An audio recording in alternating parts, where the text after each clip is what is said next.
Hey everyone, it's Mike and welcome to lesson number 3, point of control as support and resistance. And this is one of the main ways that people use point of control. It's an obvious support and resistance level, I think, for most people. And once you understand it, I think it'll be very, very clear to you going forward. But before I begin, brief disclaimer, this presentation is for educational and informational purposes only, should not be considered a solicitation to buy or sell a futures contract or make any other type of investment decision. Futures trading contains substantial risk and is not for every investor. An investor could potentially lose all or more than the initial investment. Risk capital is money that can be lost without jeopardizing one's financial security or lifestyle. Only risk capital should be used for trading, and only those with sufficient risk capital should consider trading. Past performance is not necessarily indicative of future results. Alright, so lesson 3, point of control as support or resistance. Now, in order to make consistent profits in trading, it's important to understand how supply and demand works. And oftentimes people associate supply and demand with support and resistance. Now, volume is going to confirm support or resistance in the market, not price. And most people that trade based on price, they fall into this false belief that when price trades there, automatically that's got to be a support or resistance level. Not necessarily. Oftentimes you see traders draw their support and resistance lines on a chart based on price levels. And this is a result of treating all prices the same. Not all prices are the same. You know, if you trade, let's say in the S&Ps, right? If the market has been selling off and we trade 2,700, we touch it, but it only trades, 100 contracts versus it trades 2,000 contracts. Which do you think is going to be more important in the overall analysis of the market? Well, the 2,000 contracts is going to be more important than your average 200 contracts.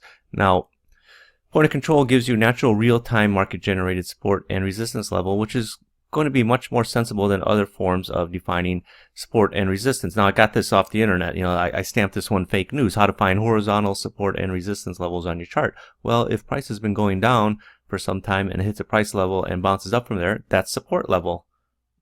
Not necessarily. If price goes up, hits a price level or zone where it cannot continue upward any further, then reverses, that's a resistance level. When price heads back to support or resistance levels, you should expect that it will get rejected from that level again. The use of reversal candlestick trading on support resistance levels becomes very handy in these cases. Wow, how nice and neat. That's almost like a textbook example.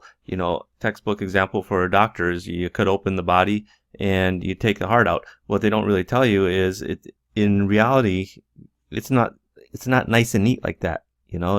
If you're a battlefield doctor, if you're out there in triage dealing with people, you got all sorts of things to deal with. But if you're in a sterile environment, operating where you got all the tools at your disposal, yeah, it's nice and easy. And unfortunately, trading is more like triage than operating in the operating room. And just because price has been going down for some time and hits a price level and bounces up from there, that's not automatically a support level. It could be price rejection, just as if price goes up and can't continue upward any further and reverses, that's not a resistance level, that's price rejection. Or if selling comes in, then that's resistance, right? Just because it touches a level doesn't automatically make it support or resistance. And, usually what follows that nice, neat explanation there is a chart like this, where market goes up, comes down, goes up, goes down, goes up, goes down, goes back up, and finally breaks through. Like, wow, it's so nice and neat, but that's not what charts look like. Charts oftentimes are all over the place. The angles are wrong. It comes in rounding bottom, but all of a sudden they just assume more buyers than sellers here. Well, for price to go up, you're going to have more aggressive buyers than aggressive sellers. You don't have more buyers than sellers. That's ridiculous. For every buyer, there's going to be a seller. But, when people see these charts, I see this a lot online. Beginning traders, they have these nice charts, like they draw it out like this. Oh yeah, this is support resistance. No, if you know what's going on, right? Because if this is resistance forever, it's going to hold. Well, if you're watching the volume, you're going to know that it's going to break through there. You're going to know if it's going to hold here. And what I'm going to show you later is as soon as A is hit, you want to know that that's resistance. You don't want it to come back up and trade C. Okay, now we got resistance. Now I can get short, and you get short somewhere in the middle. Where's your target down here at D? Would you rather get short as soon as you hit this red line, or somewhere in the middle? Right? You want to get short up here, and that's what point of control is going to allow you to do. It's going to allow you to determine that, hey, when we hit A, we've got resistance, or when we hit B, we've got support. So you could be waiting at points C, D, E, or F for the times that it comes back here. And if it's going to keep going up like it does here at this last bar, you want to know, right? You want to know what's going on in the volume, right? And point of control is going to help you determine if we're going to keep going higher or not. So really, what is support and resistance? Well, support occurs when price gets low and buyers step in to the market and start buying in a bid to support the market from going lower. You know, all too often, right? Markets don't just pull back right to the exact same level 3 times. You know, it pulls back a little bit through the level or 1 or 2 ticks above the level. You know, it's not, the market's not pretty like this. Okay, that's just the reality of it. And why is because, you know, buyers are coming in because they're sensing as we get down here to D, they're going to see, are we going to break B? Are we going to break this level? Okay, now I'm attracted. I'm going to come in and start buying. Then we hit it twice. Then the time you start coming down to F, people are already thinking, hey, you know what? There's buying in here. So they're going to preempt it, and they're going to be buying it a few ticks above that level, knowing that there's already support there that the market can go up, right? So it's not nice and neat where it trades right down to the level like that. We all wish it was, but the reality is it's not. You know, resistance occurs just the same. You know, when prices reach a high level and sellers step into the market and start selling their excess supplies at profitable prices because they view the market at the current prices as being above value. Right here's, you know, maybe they got value somewhere in here in between, you know, in between the red and the green line, somewhere in there. So when price gets up here, that's why they're selling. You know, but it's going to mean something else if, you know, if volume is lighter at E than it was at C, and then we come back up here and test it and keep going up, right? You want to know what's going to happen here. And again, you know, understanding point of control and understanding volume is going to help you determine if we're going to keep going up or we're just going to keep going trading in a range.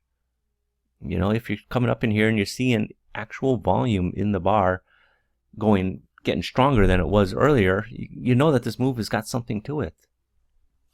Now remember, you know, price action, I mentioned this earlier, price action is an advertising mechanism to draw market participants into the market. The best way to attract buyers is low prices. Best way to attract sellers is high prices. You know, that's why you go to Costco, is because the prices are low, right? You're not going to go to the store and buy your groceries that has the highest prices thinking that, well, it must be better. It's the exact same thing. You're going to go shop at Walmart. You're going to shop at Target because you're buying, you know, the same toilet paper at a lower price than you're buying it at the regular grocery store. And traders see areas where prices come back and test the level and then proclaim that, oh, this area is support or resistance. You know, like here, right? We came back here. That's automatically resistance. That's automatically support. No. You know, point of control allows you to make that determination as soon as price trades there the first time. You know, as soon as you trade A, maybe there's something in the point of control that tells you this is resistance so that you can be waiting when it trades C, when it's trading E. Maybe there's something when you hit point B in the order flow in point of control specifically telling you there's support here so that when it comes down towards D, you can be buyer again to trade it back up to E. You know, that's where point of control, the power of point of control is. So in other words, you're not waiting for the market to come back for confirmation before taking a trade. If you can make the determination that an area is support or resistance the first time it trades in that area, you can take advantage of the next time it trades there. You know, I'm so frustrated sometimes dealing with traders. Like, okay, you based on point of control, you know there's heavy volume up here. You know there's active selling going on up here. Why wait for a C to confirm it before you get short? You're getting short down here. No, if you're going to trade back up here, you're going to look for that heavy volume to still be there. Okay, it's not until that heavy volume dries up and finally dissipates that it keeps going up. But if that heavy volume is still there, that's the area you want to get short. You don't want to wait for it to trade up here and okay, then start moving down. Well, we had heavy volume here just as we had here earlier. No, that's where you're getting short rather than waiting for the market to make that move and then you get short. But, you know, a lot of traders, you know, they want confirmation.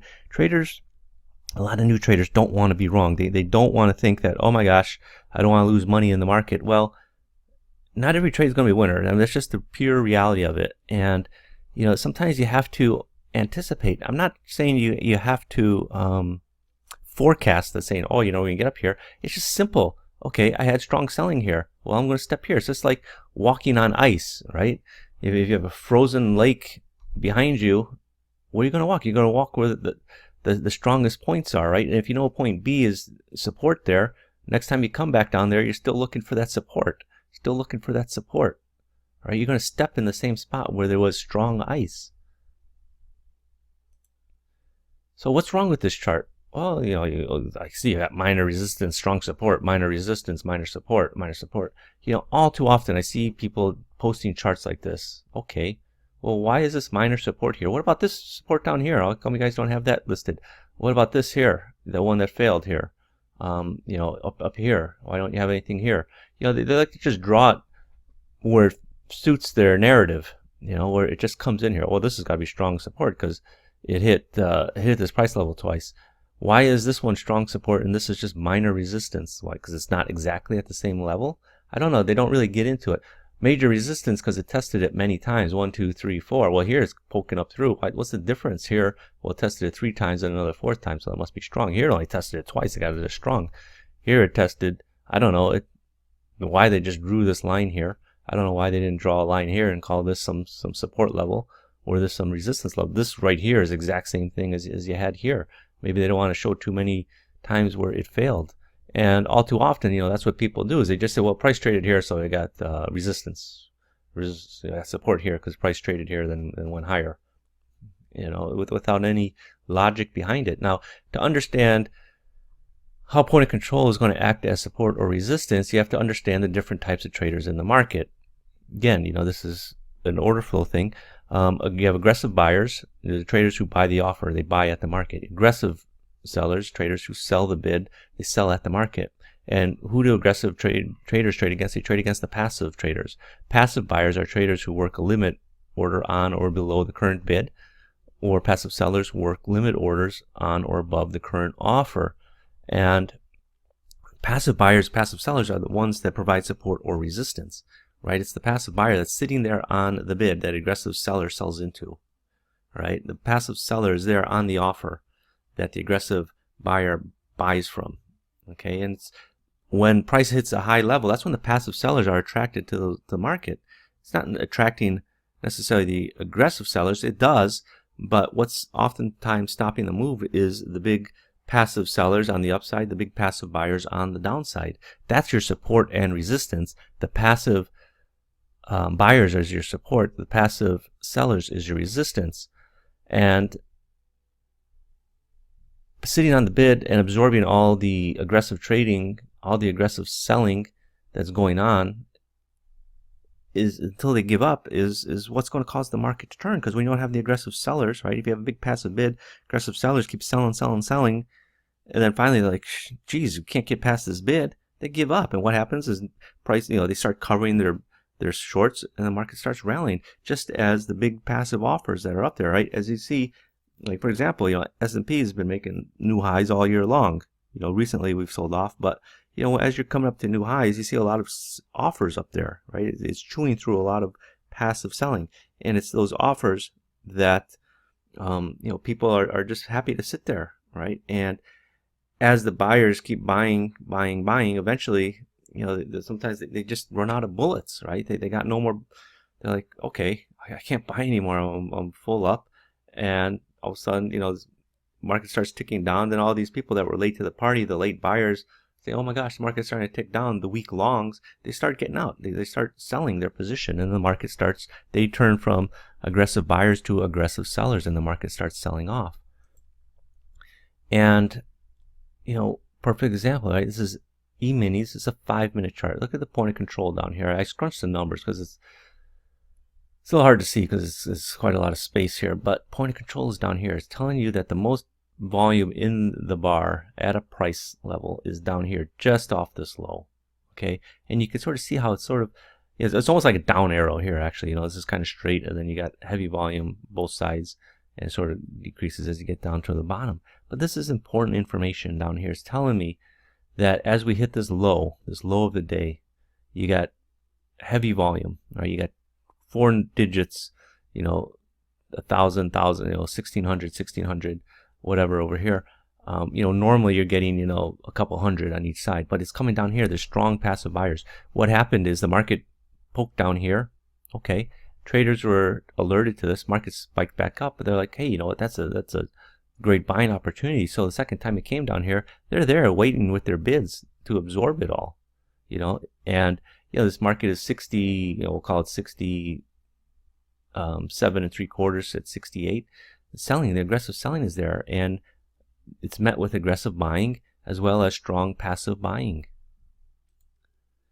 So support and resistance, it's interesting because I don't classify myself as an academic or anything like that, but I think it could be linked to the laws of supply and demand. It is support and resistance, but I think what you could also link it to is Newton's laws of motion, most notably law number 3. For every action, there's an equal and opposite reaction. For example, when aggressive buyers move prices higher, they're met by passive sellers who eventually stop the move up. Then aggressive sellers start moving prices lower by selling to the passive buyers that are bidding the market up. What's happening is the prices move higher on aggressive buying, that buying attracts both passive and aggressive sellers to the market. And what I mean is, as the market is moving higher, let's take a look here. As it's going higher, people are bidding up the market, right? They're bidding up the market as well as lifting the offer. Finally, it gets to a level where there's strong passive buyers, but at that point, you also have aggressive sellers coming in. People realizing, hey, this is a good selling opportunity. I don't want to miss this. And they start selling into the bid, and then the market starts selling off again. Just as down here, you had the market selling off. You had passive buyers in here. And then all of a sudden you get down here, buyers, not just the passive buyers that are sitting here absorbing all the selling, other buyers are being attracted to the market and thinking, hey, you know what? This is a good buying opportunity. I'm willing to scoop up everything that everyone's got to sell as well. They're aggressively buying these offers, and the market moves back up. Here's a good example, right? Market's moving up. Look, you get up to this bar up here, point of control right up here, right off the high. Look at the volumes up here, 1135, 2000, 600, 1058. So market's going higher. Bid right here. You have strong aggressive selling. It's bid here, 600. Strong aggressive selling into that. I mean, normally look at the volumes up here, 200, 126, 173, 385, 400, 150, 600, 120, 73, 1953. You get up here, people are getting excited at these high prices. They're hey, I don't want to miss the train, fear of missing out. Get in, and then people start selling to those bidders, sort of those hungry hippos, everyone that's trying to jump, bid it up, are met with passive sellers up here. At the same time, once they chew up all the passive sellers, the aggressive sellers are just sitting right behind the passive sellers and hit those bids. That's why you got that volume up there, right? The point is the volume is up here, not down here in the middle where normally you would expect it on average, right? Remember, think of volume distribution, right? Normally you'd have the volume somewhere in the middle of the bar. A lot of these bars, volumes in the middle, volumes in the middle, volumes in the middle, volumes in the middle, volumes in. But when it appears at the top of a bar, especially on a bar that turns down, that's telling you that the sellers came in and hit all those bids, hit all those aggressive buyers that turned the market bid. Everyone was buying it here. They turned it bid even, and then those aggressive buyers became passive buyers, and then the aggressive sellers sold into them. And then the market sold off a bit before making a move higher. Now, in a previous lesson, I explained how some software allows you to view the second and third levels of point of control. Now, an observation that we have made is stacked point of controls act as support and resistance as well. And why? Is because it's a pocket of heavy volume. The unique thing about a stacked point of control is it's hidden from those that don't use order flow analysis. Point of control obviously is hidden from people that don't use order flow analysis, and I think to a certain extent stacked point of control is hidden to a lot of people because they don't use it, and they're quite happy with point of control. But traders using price action are missing out on a very important part of market analysis, and that's the volume. And when you get these stacked, right, think about it again as a volume profile. Normally, the volume distribution rather, normally the heavy volume should be centered towards the middle of the bar, But when it appears up near the top of a bar, of a down bar, that's telling you heavy volume is occurring up there. Just as if it's at the bottom of a green bar, market sold off, got a swing low, it's met with strong supportive buying down here, and the market moved up just like here. Market's moving up, pulls back a little bit, you got some strong strong passive buying, which turned into aggressive buying, and then turned into a stacked imbalance here. You see the aggressive buyers just keep buying the market up, and it moves up, but then it stops up here, and then it drops down again.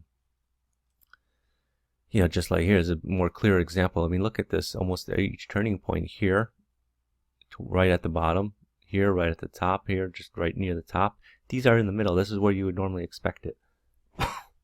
That's where the normal volume distribution should be, in the middle. It's when it appears near the top of a down bar or near the bottom of an up bar.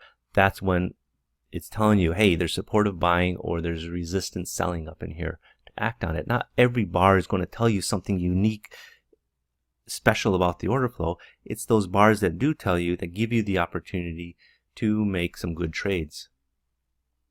So this concludes lesson number 3. In the next lesson, I'm going to discuss how to use point of control as confirmation with what's happening in the market. So I'll see you all on the next lesson. Bye-bye.